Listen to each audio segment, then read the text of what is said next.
Aujourd'hui, je vais te partager ma stratégie pour générer un rendement passif sur Aster, le token Asterdex. Actuellement, on est à plus de 800%. Et en 24 heures environ, j'ai généré déjà plus de 70 dollars. Alors peut-être que tu connais déjà tout ça ou pas. Si tu fais partie des gens qui ont bien mangé sur Asterdex comme nous, comme les membres du canal Telegram Objectif Lune quand tu le call à quelques dizaines de centimes, ou comme ceux de notre groupe privé La Boussole Crypto qui eux ont tu le call à moins de 10 centimes parce que c'est allé très vite. Alors peut-être que comme nous, tu as conservé un moonback parce que tu penses qu'il y a encore du potentiel avec Aster. En tout cas, je l'espère parce que ce moonbag, cet argent gratuit en quelque sorte, de mon côté, je le fais travailler, comme tu vas le voir, à plusieurs centaines de pourcents. Je fais grossir mon bag pour la suite du bull run. Je vais t'expliquer tout ça, je vais te montrer comment on fait, tu verras que c'est relativement simple, quels sont les risques éventuels et surtout, on va parler du réel potentiel de cette stratégie et du pourquoi j'ai décidé de faire ça maintenant sur le token Aster et pas n'importe quand et pas sur une autre crypto. Pour recadrer un petit peu le contexte, Asterdex est le concurrent de Hyperliquid. On parle ici d'échanges décentralisés qui ont des fonctionnalités pour trader les futurs. Si tu veux en savoir davantage, il y a cette vidéo que j'ai sortie la semaine dernière. Si jamais tu l'as raté, pour le coup, c'est dommage parce qu'il était encore temps de prendre position sur Aster et de faire une belle plus-value. Alors, pour ne pas rater les suivantes, les prochaines vidéos, tu sais quoi faire, tu cliques par ici et si tu aimes cette vidéo, en plus tu lâches un pouce bleu, ça nous soutient énormément et je te remercie. L'une des parties des modèles économiques de ces business-là, c'est de lancer de très gros airdrops, c'est-à-dire de distribuer des tokens gratuits à ceux qui soutiennent le projet pour le faire connaître, pour créer de la hype, etc. etc. Et actuellement, certains travaillent dur pour être éligibles au prochain airdrop Asterdex qui arrivera début octobre, donc ça c'est tout proche. Je vais t'expliquer comment être éligible à cette phase 2 de l'airdrop parce que c'est aussi grâce à cet airdrop qu'on se retrouve avec ces rentabilités qui approchent parfois les plus de 1000%. Donc je t'explique cet airdrop et puis on voit ensemble ensuite comment j'en profite pour générer de l'argent. Donc, grâce à ceux qui farment cet airdrop. Alors déjà, tu peux t'inscrire avec un lien. Je te partagerai le mien en description et ensuite, tu pourras poser ton lien dans les commentaires si tu veux. Comme ça te donnera des points supplémentaires si quelqu'un décide d'utiliser ton lien. Alors, on va jouer le jeu. On partage chacun notre lien dans les commentaires. On prend celui des copains. Vous profitez de mon côté de ma visibilité. C'est aussi grâce à vous qu'on a aujourd'hui plus de 30 000 abonnés. Alors, on partage son lien et on prend celui des copains qu'on trouve en commentaire. Faites tout de même attention à bien vérifier l'adresse asterdex.com. Vous regardez si c'est à peu près la même adresse que la mienne. Il pourrait y avoir des petits malins qui glissent des liens qui sont des scams. Donc, prudence. Pas d'excitation non plus. Si c'est un scam, en général, tu le vois assez facilement sur le lien. Donc, en partageant ton lien, tu vas gagner des points. Ici, tu auras le mien, comme je te disais, en description. Il y a une histoire de team. Je ne sais pas exactement comment ça fonctionne. Bref, moi, pour ma part, je ne vais pas spécialement farmer l'airdrop. Mais si toi, ça t'intéresse, donc, bref, tu sais quoi faire, tu déposes ton lien en description et puis tu verras bien si ça t'aide un petit peu pour farmer cet airdrop. Parce que l'objectif sur l'airdrop de Asterdex, c'est d'avoir un maximum de points supplémentaires. Et pour ça, il y a aussi d'autres choses à faire. Donc pour cumuler un maximum de points, il faut totaliser un volume de trading le plus important possible. Ensuite, il te faut tenir tes positions suffisamment longtemps. Après, tu peux optimiser tout ça en utilisant le BNB ou l'USDF. Si tu réalises une très belle performance en matière de trading, c'est-à-dire des gains, eh bien, tu auras des points supplémentaires. Et comme je te le disais, eh bien, ton referral, c'est-à-dire ton lien, va t'apporter des points supplémentaires. Pour résumer tout ça, c'est très simple. Il faut utiliser au maximum la plateforme Asterdex. Et toi, tu n'es pas sans savoir que le token de cette plateforme, c'est le Aster dont je te parlais en début de vidéo. Token qui fait le buzz parce qu'il a été mis en avant par CZ, l'ancien patron de Binance. Token qui est peut-être encore shorté par ceux qui croient en Hyperliquid, le principal concurrent de Asterdex. Et token qui est racheté par ceux qui sentent que CZ pourrait écraser la concurrence. Tout cela, toutes ces histoires, toute cette hype, toute cette narrative autour des tokens d'exchange décentralisés et toute cette guerre apporte énormément de volatilité sur les tokens. Ça apporte énormément de volatilité sur Aster. C'est-à-dire qu'on a finalement beaucoup de mouvements, beaucoup de volume d'échange. Et si en plus tu prends en compte ceux qui farment l'airdrop, donc ceux qui créent du volume pour tenter de ramasser un maximum de tokens lors de l'airdrop, eh bien tu te retrouves avec une situation en termes de volume quelque peu exceptionnelle.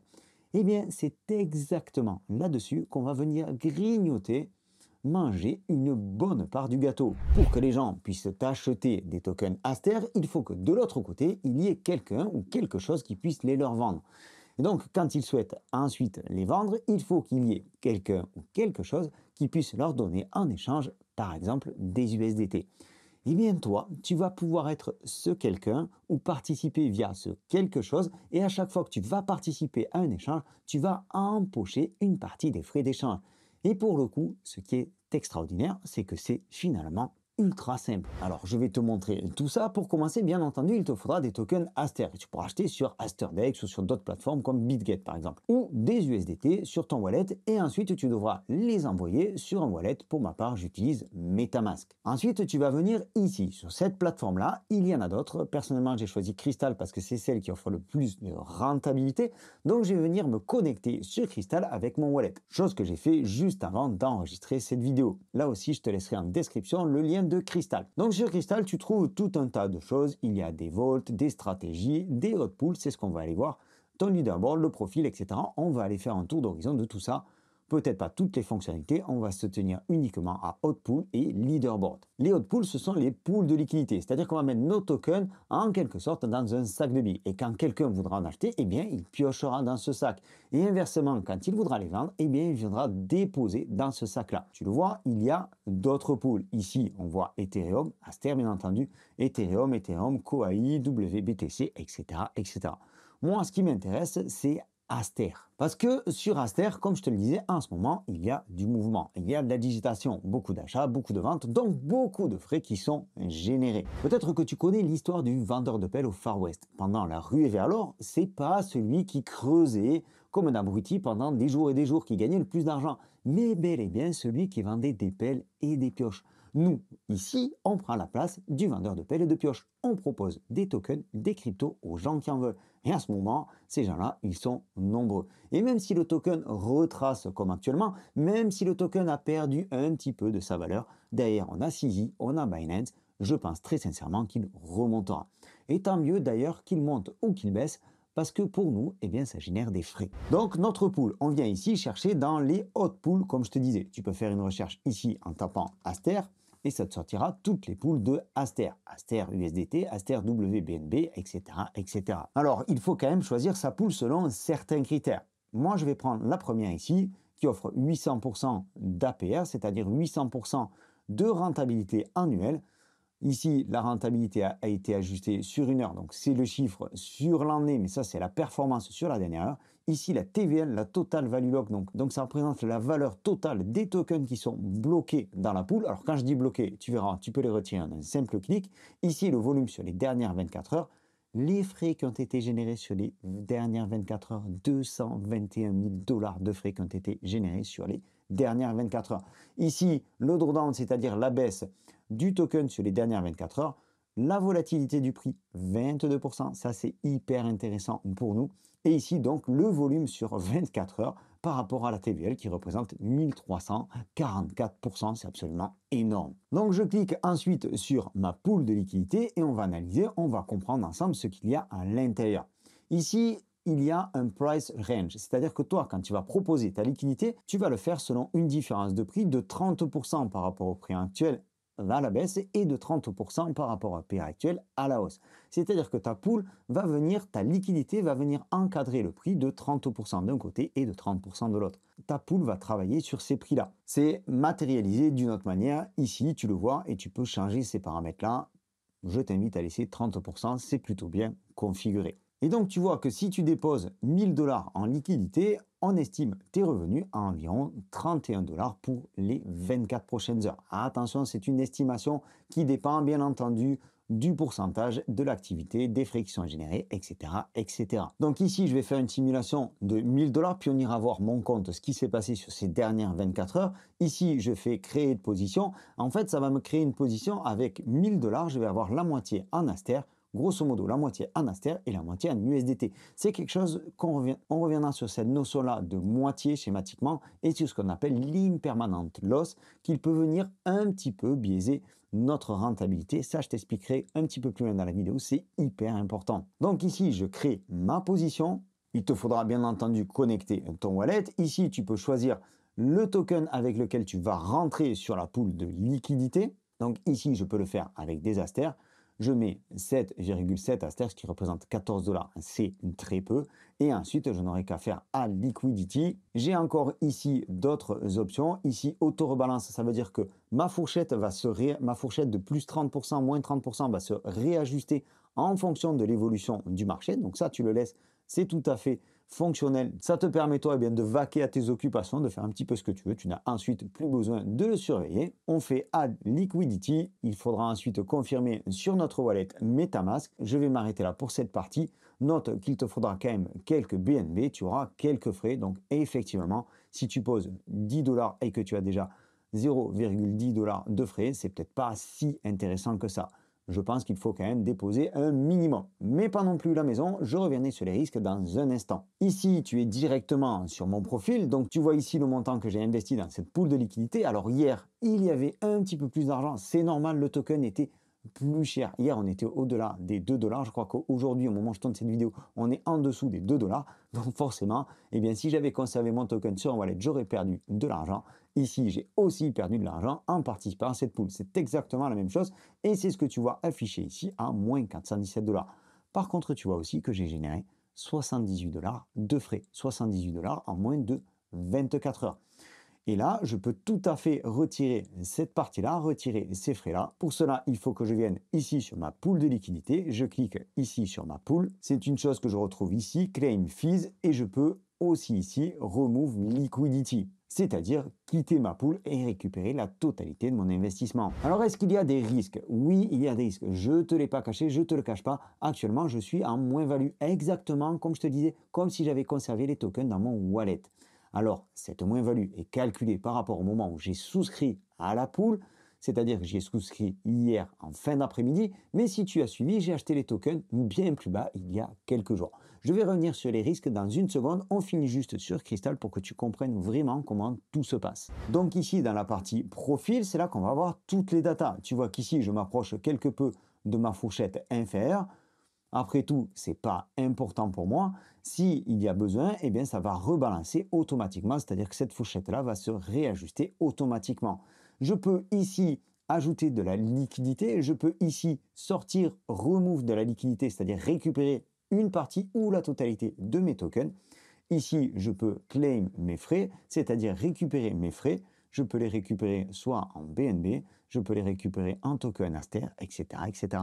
Tu l'as bien compris, la stratégie de tout ça, c'est de faire grossir au maximum mon bag de tokens Aster. Et je peux ici aussi les composer, c'est-à-dire remettre ces frais-là, ce que j'ai généré dans ma pool de liquidité, histoire de créer un effet boule de neige. Alors ici, il y a un point important, ce que l'on appelle les impermanent loss. Participer à une pool de liquidité si ton token a une direction claire et que tu es en trading dessus, que tu maîtrises le trading, je ne te le cache pas, participer à une pool, c'est en général moins lucratif. Alors tu vas certainement te dire, mais pourquoi est-ce que Sylvain prend le temps de nous faire une vidéo là-dessus? Eh bien tout simplement parce que je pense que le token Aster va rester dans un range pendant un certain moment. Et que nous, vu qu'on a réglé plus 30%, moins 30%, tant qu'il restera dans ce range-là, eh bien on continuera à manger des frais. Et puis au pire, comme on vient de le voir, ça va se réajuster automatiquement. D'un autre côté, on l'a vu en début de vidéo, on a aussi l'airdrop qui arrive. Et tous ces gens qui farment et qui donc vont générer du volume.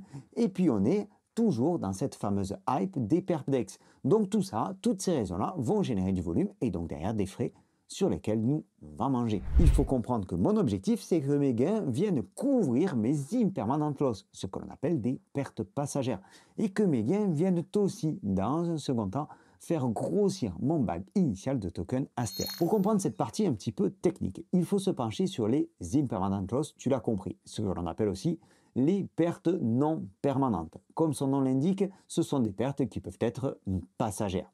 Déjà, il faut réaliser que tu vas rentrer dans une pool pour du moyen, pour du long terme, c'est-à-dire quelques jours, quelques semaines, voire même quelques mois. Et qu'il faut le faire sur une crypto qui a beaucoup de volatilité, beaucoup de mouvements, mais pas sur une crypto trop risquée non plus. Une pool est censée être toujours plus ou moins équilibrée autour de 50%. Ici, on a moitié USDT et moitié Aster. On l'a vu, c'est exactement ce qui se passe quand tu crées ta position. Quand tu crées ta position, tu as une partie des tokens qui vont dans la pool de liquidité en Aster et une partie de ta position qui vont dans la pool de liquidité en USDT. Et si le prix du token, si le prix de l'Aster varie par rapport à l'USDT, alors la pool va rééquilibrer ta position. Et tu vas peut-être te retrouver avec plus ou moins de tokens Aster que ce que tu as posé au départ. Donc cela implique qu'au moment du retrait, la valeur en dollars des tokens que tu vas récupérer, des Aster que tu vas récupérer, sera peut-être inférieure à celle que tu aurais eue si tu les avais simplement conservés en dehors du pool. L'idéal serait de sortir exactement au même ratio que lorsque l'on est rentré. Ce qui ne veut pas dire exactement au même prix, c'est un petit peu plus complexe que ça, il y a des histoires de frais, etc. etc.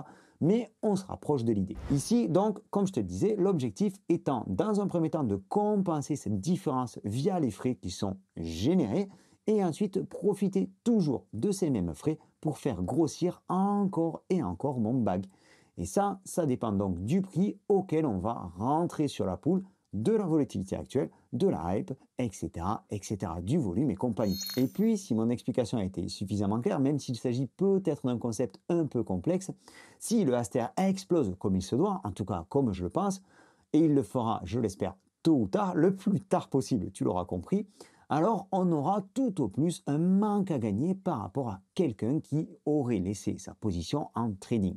Si on considère aujourd'hui que Aster va subir une prise de bénéfice tout à fait logique, qu'il va souffler pendant un certain temps avant de repartir, mais qu'il y aura toujours de l'activité, qu'il y aura toujours des mouvements grâce au futur airdrop, grâce à la hype actuelle, alors on arrivera à faire grossir notre bag de Aster de manière intéressante et donc on arrivera à enclencher, pourquoi pas, un effet multiplicateur lié à l'explosion de notre bag. Et pour corroborer tout ça, pour finir cette explication là-dessus, tu le vois ici sur le dashboard, tout est transparent. Ici, j'ai un impermanent loss de 162 $. Sachant que j'ai déjà généré 78 $ de gains, eh bien, il me semble qu'avec 4200 $ d'investissement, c'est plutôt pour le moment une opération intéressante. Parce que si le token repart à la hausse, sachant que moi je suis rentré sur cette pool de liquidité à peu près au milieu, alors je devrais largement récupérer mon impermanent loss avec un bonus peut-être d'ici là suffisamment conséquent. Alors même si tu le sens, même si tu l'entends peut-être à ma voix, d'ailleurs j'ai un nouveau micro, j'espère que tu as noté la qualité de son, en tout cas j'espère que ça se ressent de l'autre côté. L'ensemble de cette vidéo n'est pas un conseil financier, on est sur quelque chose d'assez technique. Si tu ne sais pas, si tu n'es pas sûr, si tu as des doutes, alors soit tu ne le fais pas, soit tu peux le mettre en place avec un petit montant. Comme je te le disais, il y a des frais pour rentrer et sortir de la pool, on l'a vu ensemble, donc ne le fais pas non plus avec 10 $, ce serait complètement inutile. Prévois tout de même des BNB pour couvrir les frais si tu souhaites rentrer sur cette pool d'Aster. Un dernier point avant de conclure cette vidéo, je ne suis pas un spécialiste plus des pools de liquidité. Si tu souhaites avoir des informations pertinentes, des informations très précises, très pointues, rentrer dans les moindres détails sur ce type de process, sur la DeFi, etc., etc., je te recommande la chaîne de mon ami, de mon poteau, Cabour Crypto. Je te laisse là aussi le lien en description de la vidéo. Il fait un travail absolument extraordinaire. Et c'est une source intarissable sur tout ce genre de process. De mon côté, c'est quelque chose que j'utilise quand je sens qu'il y a un bon coup. J'en profite, mais je ne suis pas aussi spécialiste que lui. Donc, je te laisse le lien vers Cabour Crypto, là aussi en description de la vidéo. Alors, il y aurait encore énormément de choses à dire à propos des pools de liquidité dans son ensemble. J'ai fait simple et un petit peu dans l'urgence parce que je pense que c'est maintenant, c'est pas dans 3 mois qu'il faudra s'intéresser à tout ça, à cette pool de liquidité sur Asterdex pour toutes les raisons que je t'ai répétées plusieurs fois tout au long de cette vidéo. L'hype est maintenant, l'airdrop c'est maintenant, etc., etc. Je ne vais pas y revenir une dernière fois. Si tu as aimé ce contenu, je t'invite à le liker, je t'invite également à t'abonner, c'est par ici. Je t'invite une nouvelle fois à laisser le lien vers Asterdex en description de cette vidéo-là. On ne sait jamais, ça peut te permettre peut-être via l'airdrop de gagner quelques tokens supplémentaires. J'ai pris beaucoup de plaisir à réaliser cette vidéo, j'ai pris beaucoup de plaisir à l'écrire. Si tu trouves que le montage est un petit peu fait à l'arrache, c'est tout à fait logique parce que j'ai essayé de parer à l'urgence et de coller le plus possible à l'actualité. Et en ce moment, il y a beaucoup de choses à dire. Je te donne rendez-vous dans une prochaine vidéo. C'était Sylvain, d'ici là, prends soin de toi et de tes cryptos. Ciao!